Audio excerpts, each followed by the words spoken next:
Stuart, 7 changes for the third test and quite a lot for us to talk about. First of all, 4 changes in the backline. Are you able to say how many are down to injuries and how many are down to giving opportunities to others? Yeah, well, clearly Owen Farrell's injury. He's out for a while now.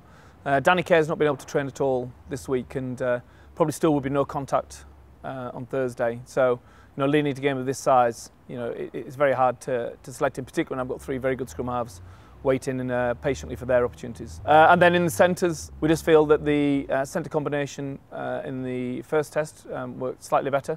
And so we want to have a look at Kyle again. Billy Twelvety's had a fantastic run and he did unbelievably well to get back fit and available for the second test. But we just felt that Kyle had the edge on him after the first test. And bringing Manu back into the centre, again, a similar thing really. Luther did well, big step for him. We just want to see Manu back in that 13 position because of the way in which I guess they played in that first test. Kyle Eastman is very different in stature to Billy Twelvetys, but do you see them as playing a similar role, and what do you expect to see from Kyle on Saturday? Yeah, I do. Yeah, I mean, he's definitely an extra ball player in your backline. He's also got the feet and the agility to beat people as well. So he's not a power centre, but he's a good defender. He's a good organiser and he's confident and he's playing at the top of his game. And sometimes you've just got to back the guys who are at the top of the game, and I think he's definitely one. Chris Ashton's back on the wing as well. He was out of your matchday squad for a period of time during the Six Nations. What did you send him away to work on in his game, and do you feel that he's achieved the objectives you were looking for? Yeah, it was all the bits of detail in his game that we wanted him to work on. So, his tracking ability, as you saw at the weekend, his ability to get on the end of tries is unquestionable. But, the kick chase, the alignment in defence, the ability to get back to his wing and score the tries in the corner as well, are all important qualities that we've asked him to work on. And to be fair to him, he's done a fantastic job at Saracens with their coaches and played well in big games. So, we feel now's the right opportunity to have a look to see if he's improved to the point that he can cement that position as his own into next season. You mentioned the chance to cement the position. Is there really eagerness in him that you've sensed back to get that place back? Oh yeah, I mean, there's been eagerness in him from the first minute I spoke to him that he wasn't going to play.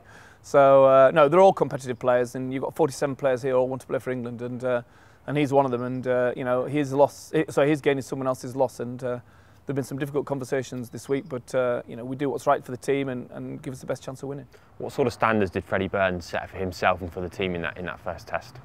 Well, very high. I mean, he had an exceptional game, and with Owen being out, he was the first guy to get his name on the team sheet, and it's now important for him to back it up because he's got to show the consistency now. He's a top-flight international player, and that'll come on Saturday with his performance, I'm sure. 3 changes in the pack, seemingly more straightforward. Was it just a case of you've got so many quality players in those positions, you need to give these 3 a chance now? A bit of that, yeah. I think a couple of players have found it hard to maintain the intensity at this level, certainly through big games and at the end of a long, hard season. So it's freshening up the pack, I think. So Dylan Hartley coming in for Rob Webber. Rob's been brilliant, but I think Dylan will add some impetus. Now he's got bedded in and settled into the squad. Same with Courtney. Courtney's been waiting patiently. And I think Joe Launchbury's found the intensity quite tough over the last 2 games, and he's found it harder to recover in between games. So it makes sense to give him a bit of a rest and use him from the bench and bring Courtney on. And Jeff Pine's obviously been one of our standout forwards. In fact, the standout forward for me. 21 tackles at the weekend and running the line out so well. So he keeps his spot. And then finally, Billy Vunipola. It's again, it's taken a while to get over that frustration of having lost those 2 big semis, big finals, sorry. But he'll make an impact, I'm sure, from the start. And Ben Morgan again used in a different way in the second half. Does a sense of injustice and perhaps fire in the belly and that intensity have a difference with forwards even more than backs, you thinking, when they really want to play for their place and really, energise in that sense? Yeah, I think they all want to play for the team. I think that's the overriding emotion in everyone. They all want to play for the team. You want to contribute and you want to be part of the team, whether you start or on the bench. And there's 23 lads we've picked, but as you say, there's a lot of lads who played well Wednesday night who've put markers down also.